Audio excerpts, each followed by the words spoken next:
आकाश जाधव जी आपसे, आज मल्लिकार्जुन खड़गे का ये बयान, ये ताकीद आप ही को हो रही है क्या सेल्फ गोल है ये?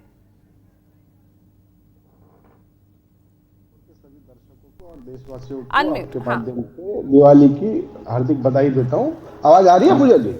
हाँ आवाज आ रही, बोलिए। हाँ पूजा जी, मैं बता दूं कि हिंदुस्तान के अंदर ये देश कॉन्स्टिट्यूशन से चलता है और कॉन्स्टिट्यूशन का आर्टिकल 36, 56 के तहत पार्ट 4 में डायरेक्टिव प्रिंसिपल्स में स्टेट पॉलिसी में योजनाएं बनाने की प्रावधान किया गया, उससे योजनाएं बनाई जाती है। हर सरकार बनाती है। कांग्रेस सालों से निराधार महिला योजना चला रही थी, मनरेगा चला रही थी, श्रावण बाढ़ योजना चला रही थी, ऐसे कईयों योजनाएं चलाते आती है, हर सरकार चलाती है स्टेट के अंदर। अब आदरणीय खड़गे जी ने जो बात कही है वो कांग्रेस पार्टी का सच्चाई का चेहरा लोगों के सामने पेश कर रहे हैं कि जो वादे किए जाते हैं वो निभाने के लिए होते हैं। हिंदुस्तान में 2014 से जब से भाजपा सरकार बनी है, जो सरकार सिर्फ जुमलोबाजी से और देश से बड़े बड़े वादे करके वादा खिलाफी अब तक करके आई है। कम से कम कांग्रेस लोगों के सामने जो वादे करती है वो पूरी करे।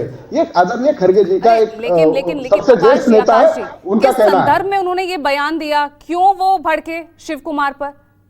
देखिए मैं आपको बताता हूँ, वो बताइए ना। समीक्षा की जा रही थी यहाँ पर, मुफ्त बस यात्रा प्रदान करने वाली जो आपकी शक्ति योजना है, उसकी समीक्षा का सुझाव दिया था ना, उसी पर भड़के थे खड़गे जी।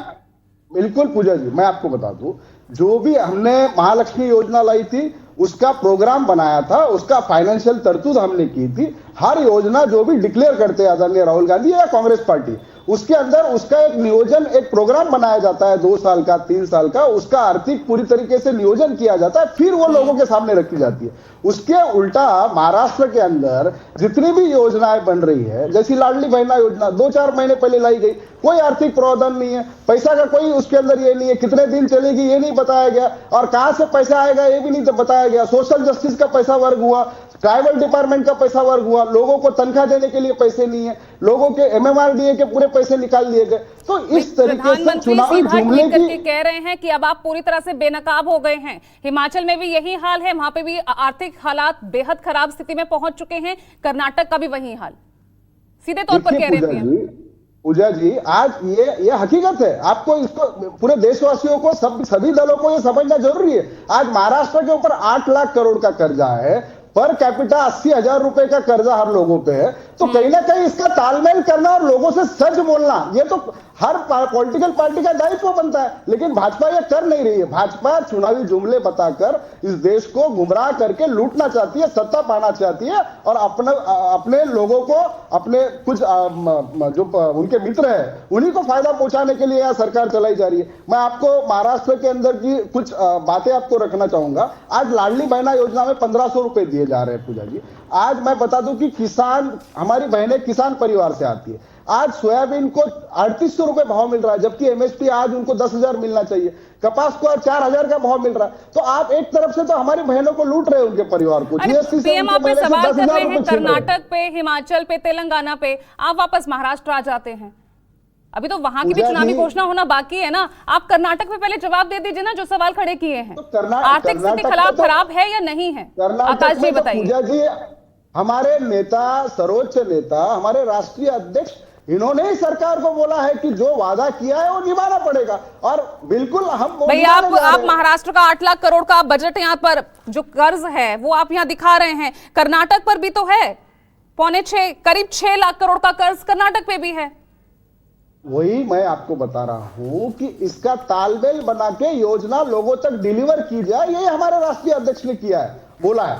और वो एक सीनियर हमारे सबसे प्रमुख नेता है, और उन्होंने डांट लगाई है सरकार को कि आपको जो वादे किए आपको निभाने पड़ेंगे। उस हिसाब से सरकार वहां नियोजन करेगी, वहां पे ये करेगी और वो डिलीवर करेगी। तो आकाश जी, नहीं लग रहा टाइमिंग थोड़ी गलत नहीं हो गई? चुनाव का वक्त है और इस बीच अपनी ही पार्टी को यहां पर रेड फ्लैग दिखा देना, समीक्षा वही वादे कीजिए जितना पूरा कर सके, ये कह रहे हैं खड़गे साहब। उठा लिया, ये मुद्दा बना दिया बीजेपी ने। कांग्रेस पार्टी सबसे पुरानी पार्टी है और सच्चाई पेश करती आई है। कांग्रेस पार्टी कोई चुनावी जुमलों की पार्टी नहीं है, कोई जीतने के लिए नहीं की जाती है यहाँ पे ये वादे। यहाँ पे हमारे नेता ने नियत बताई है कि चुनाव आते रहते जाते रहते, हमको लोगों के लिए काम करना है लोकतंत्र के अंदर। वही बात हमारे नेता आदरणीय खड़गे जी ने कही है। तो कहां गए फिर हिमाचल के वादे, जहां पर सरकारी कर्मचारियों को सैलरी नहीं मिल रही है? कहां गए वो वादे? देखिए, हिमाचल का जहां तक सवाल आता है, कर्ज लगातार बढ़ रहा है हिमाचल में। आपको मैं बता दूं, वहां पे जो केंद्र से जो जीएसटी आता है, जो भी उनको निधि प्राप्त होना चाहिए, कहीं ना कहीं केंद्र की सरकार उनके साथ अन्याय कर रही है। और वहां का जो टूरिज्म है, वहां का जो भी रेवेन्यू आता है, उसके अंदर तालमेल करने की वो सरकार वहां से कोशिश कर रही है। आखिरी में पैसे का खेल तो पैसे से ही किया जा सकता है ना। तो सबसे बड़ा आज हम फेडरल स्ट्रक्चर में ये केंद्र की सरकार भूल गई है। हम केंद्र का दायित्व बनता है कि वो सरकारों को अपने जीएसटी के पैसे और बड़े बड़े पैकेजेस दे, जहां पे जरूरत है। सत्ता में आए आकाश यादव जी, ऑलरेडी कर्ज के तले डूबा हुआ था हिमाचल, और ऑलरेडी उस पर कर्ज था कुछ 68,896 करोड़। आज वो कर्ज 86,639 करोड़ हो चुका है, और बढ़कर ये 25 में 96 करोड़ तक पहुंच जाएगा। उसके बावजूद भी आपने इतनी घोषणाएं कर डाली। हिमाचल प्रदेश ये जो है, ये एक छोटा पर्यटन पे चलने वाला प्रदेश है। इसके रेवेन्यू के स्रोत बहुत कम है, तो ये कहीं ना कहीं केंद्र सरकार पर निर्भर है। आज केंद्र सरकार का ये दायित्व बनता है, क्या हिमाचल प्रदेश की जनता भारत का अंग नहीं है? केंद्र का दायित्व नहीं है? अगर आज वहां पे 86,000 करोड़ का कर्जा हुआ है, वहां के लोगों को तनख्वाह देने के लिए पैसे नहीं दिए, आज कम पड़ रहे, तो केंद्र कहीं ना कहीं अपने तरफ से पैकेज दे। केंद्र कहीं ना कहीं जीएसटी का पैसा जल्दी रिलीज करे, जो जीएसटी का पैसा उनका हक का पैसा है। तो ये भी कहीं ना कहीं नहीं हो रहा है। तो ये सब बातें समझना जरूरी है पूजा जी। यानी सार कुछ नहीं निकलेगा ना आकाश जी, यहां पर सिर्फ आरोप और प्रत्यारोप होंगे। राज्य सरकार कर्ज के अगर तले डूबी हुई है तो उसके लिए केंद्र सरकार जिम्मेदार है, यही होगा ना। लेकिन चुनावी घोषणाओं का ये दौर आगे भी जारी रहेगा। महाराष्ट्र के लिए भी आपका चुनावी घोषणा पत्र सामने आएगा। चुनावी घोषणाएं जो हुई थी, अगर हम इंडिया गठबंधन की सरकार केंद्र में आते तो हम कहीं ना कहीं एक अच्छा तालमेल बनाते और पैकेज देते हिमाचल को, और वहां पे जितने भी वादे किए हैं वो वादे पूरे करते। और आज भी हम लोग वो वादे से खिलाफत नहीं कर रहे, वो वादे कहां भा रहे हैं? वो वादों की लिस्ट तो हरियाणा में भी खूब लंबी थी ना आकाश जी। वहां पर भी महिलाओं के लिए भी आपने योजना निकाल दी, सिलेंडर भी आप 500 रुपए में देने को तैयार हो गए। नहीं भाई ना वो वादे। देखिए पूजा जी, अल्टीमेटली जनता के सामने लोकतंत्र में आपको एक प्रोग्राम लेके जाना पड़ता है।